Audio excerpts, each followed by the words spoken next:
ያለ ዕልም መሸፈን ትችላለች ወይ? ለመሸፈን እኮ ዕውቀት እኮ አይጠይቅም። ጺም ለማሳደግ ዕውቀት አይጠይቅም። ሴት ልጅ ኒቃብ ለመልበስ ዕውቀት አይጠይቅም።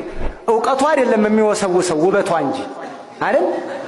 ስለዚህ ባትቀሪም ልበሽ ነቃልችነቷ ሳይሆን የሚወሰውሰው አፍንጫዋ እንትን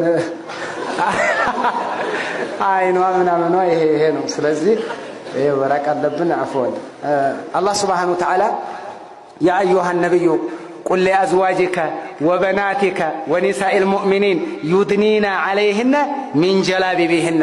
አንተ ነብይ ሆይ ቁል ሊአዝዋጅከ ለሚስቶችህ እዘዛቸው፣ ለሴት ልጆችህም እዘዛቸው፣ ለአማንያን ሚስቶችም እዘዛቸው። ዩድኒና ዐለይሂነ ሚን ጀላቢቢሂነ በላያቸው ላይ ጀልባባቸውን ይጣሉ አለ።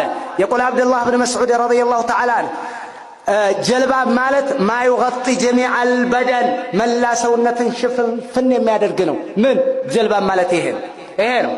ኢማሙ ጠበራኒ ኢማሙ አልቁርጡቢ ረሒመሁላህ ዩረጅሑ